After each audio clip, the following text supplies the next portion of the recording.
நான் தானே பாரிஜாத பூந்தேனே கல்வி போல் காதலை கற்றுத்தர வந்தேனே கற்றுக்கொடு கண்ணாலே கன்னிமயில் உன்னாலே என்னவோ என்னவோ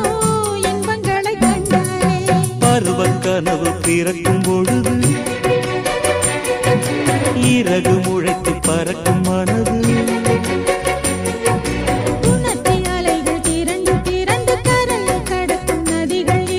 இமைதானே கண்ணை சேர்ந்தது எந்தன் இளநெஞ்சம் உன்னை சேர்ந்தது செம்பருத்தி செம்பருத்தி பூவை போல பெண்ணொருத்தி